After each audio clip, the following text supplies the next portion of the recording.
ಶ್ರೀ ಗುರುಭ್ಯೋ ನಮಃ. ಆಯುರ್ಭಾರತಿ ಯೂಟ್ಯೂಬ್ ಚಾನಲ್ಗೆ ಸುಸ್ವಾಗತ. ನಾನು ನಿಮ್ಮ ಮನೆ ಆಯುರ್ವೇದ ವೈದ್ಯೆ ಡಾಕ್ಟರ್ ಸ್ನೇಹ ಎಸ್. ಇವತ್ತಿನ ಈ ವಿಡಿಯೋದಲ್ಲಿ ನಾನು ಏನನ್ನು ತಿಳಿಸೋಕೆ ಹೊರಡ್ತಾ ಇದ್ದೀನಿ ಅಂತಂದರೆ, ಚಿಕಿತ್ಸೆಗಳು 3 ಥರ. ಒಂದು ದೈವ ವ್ಯಪಾಶ್ರಯ, ಯುಕ್ತಿ ವ್ಯಪಾಶ್ರಯ ಮತ್ತು ಸತ್ಪಾವಜಯ ಅಂತ. ಅದರಲ್ಲಿ ಮೊದಲನೇದಾಗಿ ಬರುವಂಥದ್ದೇ ದೈವ ವ್ಯಪಾಶ್ರಯ. ಯಾಕೆಂದರೆ ವ್ಯಾಧಿಗಳು ಆದಿಭೌತಿಕ, ಆದಿದೈವಿಕ, ಆಧ್ಯಾತ್ಮಿಕ. ಈ ಎಲ್ಲ ಸಮಸ್ಯೆಗಳಿಗೂ ಯುಕ್ತಿಯಲ್ಲೇ ಪರಿಣಾಮ ಇದೆ ಅಥವಾ ದ್ರವ್ಯಭೂತವಾಗಿಯೇ ನಾವು ಚಿಕಿತ್ಸೆ ಮಾಡ್ಬೋದು ಅಂದರೆ ಸಾಧ್ಯ ಇಲ್ಲ. ದೈವಕೃಪೆ, ದೈವವನ್ನು ಮೊರೆ ಹೋಗೋದು ಆಯುರ್ವೇದದಲ್ಲಿ ಹೇಳಿರುವಂತಹ ಮಾತೆ. ಅದು ಅತ್ಯಗತ್ಯವಾಗಿ ಮಾಡಲೇಬೇಕಾದದ್ದು. ಆದ್ದರಿಂದ ನಾವಿವತ್ತು ಒಂದು ವಿಶಿಷ್ಟವಾದಂತಹ ಸ್ಥಳಕ್ಕೆ ಬಂದಿದ್ದೇನೆ. ಅದು ನಾಟ್ಯ ವಿನಾಯಕ ಗಣಪತಿ ಕಲ್ಗದ್ದೆ ಅಂತ. ಈ ದೈವ ವ್ಯಪಾಶ್ರಯ ಚಿಕಿತ್ಸೆ ಅಡಿಯಲ್ಲಿ ನಾವು ಏನು ನೋಡೋದು ಅಂದರೆ, ನಾವು ಕೆಲವು ಕ್ಷೇತ್ರಗಳ ದರ್ಶನವನ್ನು ಮಾಡಲೇಬೇಕಾಗುತ್ತೆ. ಇವತ್ತು ನಾನು ಆಕಸ್ಮಿಕವಾಗಿ ಅಂತ ಹೇಳ್ಬೋದು, ಅಥವಾ ತುಂಬ ದಿನದ ಯೋಚನೆ ಇವತ್ತು ಕೈಗೂಡ್ತು ಅಂತ ಹೇಳ್ಬೋದು. ನಾನಿವತ್ತು ಬಂದಿರುವಂತಹ ಸ್ಥಳ ನಾಟ್ಯ ವಿನಾಯಕ ಗಣಪತಿ ಕಲ್ಗದ್ದೆ. ಇದು ಸಿದ್ದಾಪುರದ ಬಳಿ ಇದೆ. ಈ ಕ್ಷೇತ್ರದ ಮಹಿಮೆ ಏನು? ಈ ನಾಟ್ಯ ವಿನಾಯಕನ ಕೃಪೆ ಆದರೆ ನಮ್ಮ ಎಲ್ಲ ಸಮಸ್ಯೆಗಳನ್ನು, ಎಲ್ಲ ವ್ಯಾಧಿಯನ್ನು ದೂರಪಡಿಸಿ ನಿರೋಗಿಗಳನ್ನಾಗಿ ಸಮಾಧಾನವಾಗಿ ಕಳಿಸ್ಕೊಡ್ತಾನೆ, ಶಾಂತಿಯಿಂದ ಇರೋ ಹಾಗೆ ಮಾಡಿಕೊಡ್ತಾನೆ. ಆದ್ದರಿಂದ ಇವತ್ತು ಈ ವಿಡಿಯೋದಲ್ಲಿ ಅದನ್ನು ಸವಿಸ್ತಾರವಾಗಿ ನೋಡೋಣ. ಪ್ರಕೃತಿಯ ಮಡಿಲಲ್ಲಿರುವ ಈ ದೇಗುಲವು ಕಮಲಾಸನದಲ್ಲಿ ವಿರಾಜಮಾನನಾಗಿ ನಾಟ್ಯಭಂಗಿಯಲ್ಲಿರುವ ಕ್ಷಿಪ್ರ ಪ್ರಸಾದವನ್ನು ಅನುಗ್ರಹಿಸುವ ಗಣಪತಿಯನ್ನು, ಸತ್ಕಾಮನೆಗಳನ್ನು ಈಡೇರಿಸುವ ಎಲ್ಲೂ ಕಾಣಸಿಗದ ಶುದ್ಧ ಸ್ಫಟಿಕದ ಲಿಂಗವನ್ನು, ಲಲಿತಾರಾಜರಾಜೇಶ್ವರಿಯ ಸನ್ನಿಧಾನವನ್ನು ಹೊಂದಿದೆ. ದೇವಾಲಯವನ್ನು ವೀಕ್ಷಿಸುತ್ತಾ ಕ್ಷೇತ್ರದ ಮಹಿಮೆಯನ್ನು ದೇವಾಲಯದ ಪ್ರತಿಷ್ಠಾಪಕರು, ಮುಖ್ಯ ಅರ್ಚಕರಾದ ಶ್ರೀಯುತ ವಿನಾಯಕ ಪೂಜ್ಯರ ಮಾತಿನಿಂದಲೇ ಅರಿತು ಸತ್ಪ್ರಯೋಜನ ಪಡೆದುಕೊಳ್ಳೋಣ.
ಇಲ್ಲಿ ಕಾಣಿಸುತ್ತಿರುವುದು ಶುದ್ಧ ಸ್ಫಟಿಕದ ಲಿಂಗ.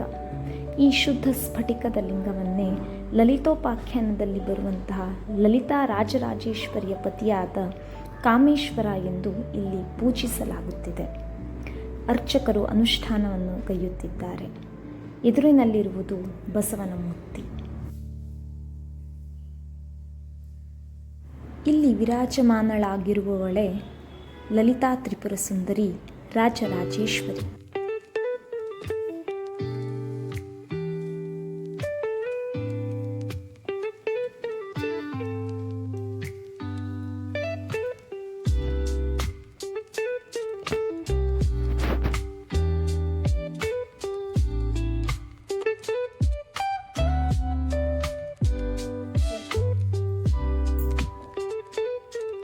ಅನಂತ ಶಕ್ತಿ ಸಂದೋಹ ಪೂರ್ಣಸ್ಯ ಪರಮಾತ್ಮನಃ ವಿಘ್ನ ವಿಧ್ವಂಸನೀಂ ಶಕ್ತಿಂ ಗಜರಾಜಂ ಉಪಾಸ್ಮಹೆ. ಶ್ರೀ ನಾಟ್ಯ ವಿನಾಯಕ ದೇವಸ್ಥಾನ ಕಲ್ಗದ್ದೆ ಶ್ರೀ ಕ್ಷೇತ್ರ ಇದು. ಇಲ್ಲಿ ಶ್ರೀ ಮಹಾಗಣಪತಿಯ ಒಂದು ಭಾಗದಲ್ಲಿ ಲಲಿತಾರಾಜರಾಜೇಶ್ವರಿ ಎನ್ನುವಂಥ ಅಮ್ಮನವರ ದೇವಸ್ಥಾನ ಇದೆ. ಹಾಗೆ ಶ್ರೀ ಮಹಾಗಣಪತಿಯ ಬಲಭಾಗದಲ್ಲಿ ಕಾಮೇಶ್ವರನೆಂಬ ಹೆಸರಿನ ಶಿವ ದೇವಾಲಯ ಇದೆ. ಈ ಕ್ಷೇತ್ರ ಸೋಮನದಿ ತೀರ ಎನ್ನುವಂಥ ಒಂದು ನದಿಯ ತಟದಲ್ಲಿರುವಂಥದ್ದು. ಇದು ಇಲ್ಲಿರುವಂಥ ಹೊಳೆಗೆ ಸೋಮನದಿ ಅಂತ ಕರೀತಾರೆ. ಆ ಒಂದು ನದಿಯಲ್ಲಿ ಇತ್ತು. ಅಲ್ಲಿಯೇ ನಾವು ಅನೇಕ ವರ್ಷಗಳ ಕಾಲ ಪೂಜೆಯನ್ನು, ಸೋಮವಾರದಿಂದ ಪೂಜೆಯನ್ನು ಮಾಡ್ಕೊಂಡು ಬಂದಿದ್ವಿ. ಆ ಪೂಜಾ ಸ್ಥಳಕ್ಕೆ ದೇವಿ ರಾಮಾನಂದ ಅವಧೂತ ಮಹಾಸ್ವಾಮೀಜಿಯವರು ಬಂದು ನಮ್ಮಿಂದ 48 ದಿವಸ ಗಣಾವನ ಸೇವೆಯನ್ನು ಅದು ಮಾಡಿಸಿದ್ರು ಮಹಾಗಣಪತಿಗೆ. ಆ ನಂತರದಲ್ಲಿ ಆ ಸ್ಥಳದಲ್ಲಿ ಹೋಗುವುದಕ್ಕೆ ಬರುವುದಕ್ಕೆ ನಮಗೆ ಅನುಕೂಲ ಇಲ್ಲ, ಮನೆಯಿಂದ ದೂರ ಆಗ್ತದೆ, ಪೂಜೆಗೆಲ್ಲ ತೊಂದರೆ ಅಂತ ಆಲೋಚನೆ ಮಾಡಿದಾಗ ಈಗ ದೇವಸ್ಥಾನ ಇರುವಂಥ ಈ ಸ್ಥಳಕ್ಕೆ ನಾವು ಅದನ್ನು ತಂದು ಪ್ರತಿಷ್ಠೆ ಮಾಡಿ ಆಗಿದೆ. ಇಲ್ಲಿ ಪ್ರತಿಷ್ಠೆ ಆಗಿ 7 ವರ್ಷ ಆಯಿತು. 7ನೇ ವರ್ಷ ಇದು ನಡೀತಾ ಇದೆ. ಈ ಸ್ಥಳದ ವಿಶೇಷ ಅಂತಂದರೆ ತುಂಬ ವಿಶೇಷ ಇದೆ. ಅದರಲ್ಲಿ ಕೆಲವುದನ್ನು ನಾವು ಹೇಳಲೇಬೇಕಾದದ್ದು ಅಂತಂದರೆ, ಭಗವಾನ್ ಶ್ರೀಧರ ಸ್ವಾಮಿಗಳು ಬಹಳ ಕಾಲದ ಹಿಂದೆ ಈ ಕ್ಷೇತ್ರದಲ್ಲಿ ಏಕಾಂತವಾಗಿ 15 ದಿವಸ ತಪಸ್ಸನ್ನು ಆಚರಿಸಿದ್ರು ಎನ್ನುವಂಥದ್ದನ್ನು ನಮ್ಮ ಹಿರಿಯರೆಲ್ಲ ಹೇಳ್ತಿದ್ರು. ನಮ್ಮ ಅಜ್ಜಿಯವರಿಗೆಲ್ಲ ಗೊತ್ತಿತ್ತು. ಯಾಕೆಂದರೆ ನಮ್ಮ ಆಗ ಶಾಶ್ವತ ಕಾಯಂ ವಸತಿಯಲ್ಲಿ ಇರಲಿಲ್ಲ. ನಾವು ಮೂಲತಃ ತಾರಗೂಡಿನವರು. ಅಲ್ಲಿ ಉಳಿದುಕೊಂಡಿರ್ತೀವಿ. ಇಲ್ಲಿ ನಮ್ಮದು ಕೊಟ್ಟಿಗೆ ಮತ್ತು ಭೂಮಿ ಎಲ್ಲ ಇತ್ತಂತೆ. ಇಲ್ಲಿ ಒಂದು ಸಣ್ಣ ಬಿಡಾರದ ರೂಪದ ಮನೆಯಲ್ಲಿ ಅವರು ಉಳ್ಕೊಂಡಿದ್ರು ಎನ್ನುವಂಥದ್ದನ್ನು ಹೇಳ್ತಾ ಇದ್ರು. ಅವರು ಹಾಕಿದಂತಹ ಪಾದುಕೆ, ಈ ಕೆರೆ, ಇಲ್ಲಿ ಕಾಣುವಂಥ ಒಂದು ಕೆರೆ ಇದೆ ಇಲ್ಲಿ, ಆ ಸಮೀಪದ ಕೆರೆಗೆ ಅವರು ಪಾದುಕೆಯನ್ನು ಎಸೆದಿದ್ದರಂತೆ. ಆ ಪಾದುಕೆಯನ್ನು ನನಗೆ ಸಿಕ್ಕಿತ್ತು, ನಾನು ತಂದಿದ್ದೆ. ಅದೊಂದು ವಿಶೇಷ. ಕಡೆ ಹಿರಿಯರೆಲ್ಲ ಕೂಡಿ ಸ್ವಾಮೀಜಿಯವರೇ ಅದಕ್ಕೆ ಹಾಕಿದ್ದು. ಅದರಿಂದ ಅದೇ ಕೆರೆಗೆ ಹಾಕಬೇಕು ಅಂತ ಅದೇ ನೀರಿಗೆ ನನ್ನಿಂದ ಹಾಕಿಸ್ಬಿಟ್ರು. ಹೀಗೆ ಈ ಕ್ಷೇತ್ರದಲ್ಲಿ ಅನೇಕ ಕಾರ್ಯಕ್ರಮಗಳು, ಧಾರ್ಮಿಕವಾದಂಥದ್ದು, ಗಣಹವನ, 48 ದಿವಸ ಸತ್ಯನಾರಾಯಣ ಕಥೆ, ಹೀಗೆ 48 ದಿವಸ ದುರ್ಗಾಹವನ, 48 ದಿವಸ ಬೇರೆ ಬೇರೆ ಜಪದ ಅನುಷ್ಠಾನಗಳು, ಹೀಗೆ ಮಂಡಲ ರೀತಿಯಲ್ಲಿ ಇಲ್ಲಿ ಕಾರ್ಯಕ್ರಮಗಳು ತುಂಬ ನಡೆದಿದ್ದಾವೆ. ಹಾಗೆ ಈ ಕ್ಷೇತ್ರದಲ್ಲಿ ಲಕ್ಷಮೋದಕ ಹವನ ಇತ್ಯಾದಿಗಳು ನಡೆದಿದೆ. ನಂತರದಲ್ಲಿ ಈ ಕ್ಷೇತ್ರದಲ್ಲಿ ದೇವಾಲಯ ಆದ ಬಳಿಕ ಈ ಮಹಾಗಣಪತಿ, ನಾಟ್ಯರೂಪಿ ಮಹಾಗಣಪತಿಯನ್ನು ಪರಮಪೂಜ್ಯರಾದಂಥ ಶ್ರೀಮದ್ ಜಗದ್ಗುರು ಶಂಕರಾಚಾರ್ಯ ಶ್ರೀ ಶ್ರೀ ರಾಘವೇಶ್ವರ ಭಾರತಿ ಮಹಾಸ್ವಾಮಿಗಳ ಅಮೃತ ಹಸ್ತದಿಂದ ಪ್ರತಿಷ್ಠೆ ಆದಂಥ ಒಂದು ದೇವಾಲಯ ಇದು ಗಣಪತಿ. ಹಾಗೆ ಪಕ್ಕದಲ್ಲಿ ಲಲಿತಾರಾಜರಾಜೇಶ್ವರಿ ಅಮ್ಮನವರದ್ದು, ಹಾಗೆ ಪರಮಪೂಜ್ಯರೇ ಶ್ರೀಚಕ್ರವನ್ನು ಕೊಟ್ಟು ಅಲ್ಲಿ ಪ್ರತಿಷ್ಠಾಪನೆಯನ್ನು ಮಾಡಿದ್ದಾಗಿದೆ. ಹಾಗೆ ಪಕ್ಕದಲ್ಲಿರುವಂತಹ ಕಾಮೇಶ್ವರನನ್ನು ಶ್ರೀ ರಾಘವೇಶ್ವರ ಭಾರತಿ ಸ್ವಾಮಿಗಳು ಬ್ರಹ್ಮಕಲಶ ಅಭಿಷೇಕವನ್ನು ಮಾಡುವ ಮುಖಾಂತರವಾಗಿ ಈ ವರ್ಷ ಅದರ ಸ್ಥಾಪನೆ ಸದ್ಯದ ಯುಗಾದಿಯಲ್ಲಿ ಆದಂಥದ್ದು. ಇಲ್ಲಿ ವಿಶೇಷ ಅಂತಂದರೆ ಎಲ್ಲ ಸಂಕಷ್ಟಿಗೂ ರಥೋತ್ಸವ ಇದೆ. ವರ್ಷದಲ್ಲಿ 12 ರಥೋತ್ಸವ. ಆ ಸಂಕಷ್ಟಿಗೆ ಮಧ್ಯಾಹ್ನ ಬರುವಂತಹ ಎಲ್ಲ ಭಕ್ತಾದಿಗಳಿಗೆ ಪ್ರಸಾದ ಭೋಜನದ ವ್ಯವಸ್ಥೆ ಇದೆ. ಅನೇಕ ರೀತಿಯ ಸೇವೆಗಳನ್ನು ಸಂಕಷ್ಟಿಯ ದಿವಸ ಭಕ್ತರಲ್ಲಿ ಇಟ್ಟುಕೊಳ್ತಾರೆ. ವೈಯಕ್ತಿಕವಾದಂಥ ಗಣಹವನ, ಸತ್ಯಗಣಪತಿ ಕಥೆ, ಹಾಗೆ ಸಾಮೂಹಿಕವಾದಂಥ ಗಣಹವನ, ಹಾಗೆ ಮೋದಕ ಹವನ, ಹಾಗೆ ಅಭಿಷೇಕ, ಅರ್ಚನೆ, ಅಲಂಕಾರ ಇತ್ಯಾದಿಗಳೆಲ್ಲ ವಿಶೇಷವಾಗಿ ಕಾರ್ಯಕ್ರಮಗಳು ಇಲ್ಲಿ ನಡೀತಾ ಇದ್ದಾವೆ. ಜೊತೆಗೆ ವೈಯಕ್ತಿಕವಾಗಿ ತಮ್ಮ ಇಷ್ಟಾರ್ಥಗಳು ಈಡೇರಬೇಕು ಅಂತ ಬೇಡಿಕೊಂಡಾಗ ಅದು ಅನೇಕರ ಮನಸ್ಸಿನ ಇಷ್ಟಾರ್ಥ ಇಲ್ಲಿ ಖಂಡಿತ ಪೂರ್ಣ ಆಗಿದೆ. ಎಂಥ ಮಾರಣಾಂತಿಕವಾದಂತಹ ಕಾಯಿಲೆಗಳೇ ಇರಲಿ, ಇಲ್ಲಿ ವ್ಯವಸ್ಥಿತವಾದ ಹರಕೆ ಮಾಡಿಕೊಂಡ ಅನೇಕ ವ್ಯಕ್ತಿಗಳಿಗೆ ಕಡಿಮೆ ಆಗಿದೆ, ಸಂಪೂರ್ಣವಾಗಿ ಕಡಿಮೆ ಆಗಿದೆ. ಇನ್ನು ಮಕ್ಕಳಾಗದೇ ಇರುವಂಥವರಿಗೆ, ವಿವಾಹ ಆಗಿ 9-10 ವರ್ಷ ಮಕ್ಕಳೇ ಆಗದೆ, ಇನ್ನು ವೈದ್ಯರ ಸಲಹೆಯನ್ನು ಕೊಟ್ಟಿರ್ತಾರೆ, ನಿಮಗಿನ್ನು ಮಕ್ಕಳಾಗುವುದಿಲ್ಲ ಅಂತ. ಅಂತಹ ಸಲಹೆಯನ್ನು ಪಡೆದಂಥವರಿಗೂ ಇಲ್ಲಿ ಸಂತಾನ ಆಗಿದೆ ಇಲ್ಲಿಯ ಒಂದು ಹರಕೆಯಿಂದ. ವಿವಾಹದ ಪ್ರತಿಬಂಧಕಾದಿ ದೋಷಗಳು ಏನೇ ಇದ್ದರೂ ಇಲ್ಲಿ ಬಂದಾಗ ನಿವಾರಣೆ ಆಗಿ ವಿವಾಹ ಆದದ್ದು ತುಂಬ ಉದಾಹರಣೆಗಳು ಇಲ್ಲಿದ್ದಾವೆ. ಹೀಗೆ ಅನೇಕ ಮಹಿಮೆಗಳನ್ನು ಇಲ್ಲಿ ಒಳಗೊಂಡಿದೆ. ಕ್ಷಿಪ್ರ ಪ್ರಸಾದ ಗಣಪತಿ ವಿಶ್ವದಲ್ಲಿ ಎಲ್ಲಿಯೂ ಕಾಣಸಿಗದ ಒಂದು ಗಣಪತಿ.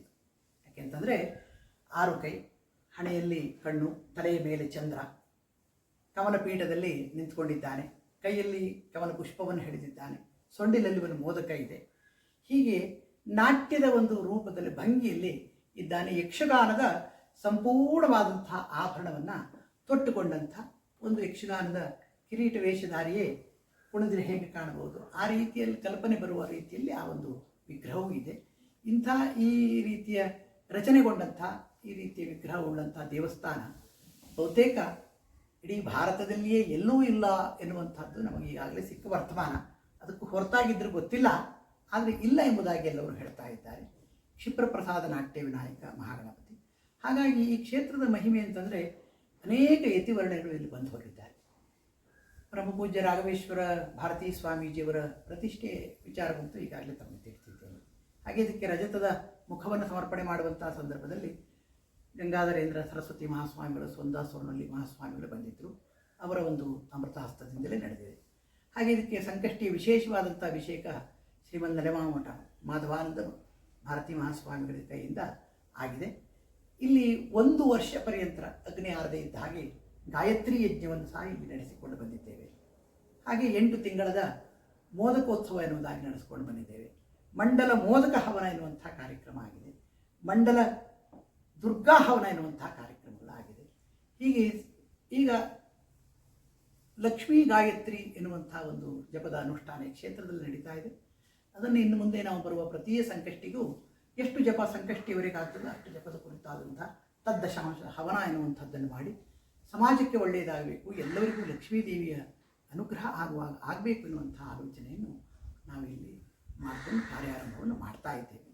ಇಲ್ಲಿ ಅನೇಕ ಅನುಷ್ಠಾನಗಳು, ನಾಟ್ಯ ವಿನಾಯಕ ಲೀಲೋತ್ಸವ ಎನ್ನುವಂಥ ಕಾರ್ಯಕ್ರಮ, ಶಿವಪಾರ್ವತಿ ಕಲ್ಯಾಣೋತ್ಸವ, ಹೀಗೆ ಗಾಯತ್ರಿ ಹವನ, ದುರ್ಗಾ ಹವನಗಳು, ಶತಚಂಡಿ ಯಾಗ, ಹೀಗೆ ಗಣಪತಿಗೆ ಸಂಬಂಧಪಟ್ಟ ಲಕ್ಷಮೋದಕ ಹವನ, ಹೀಗೆ ಬೇರೆ ಕಾರ್ಯಕ್ರಮಗಳು ನಿರಂತರವಾಗಿ ನಡ್ಕೊಂಡು ಬಂದಿದೆ ಭಕ್ತರ ಸಹಯೋಗ ಸಹಕಾರದಿಂದ.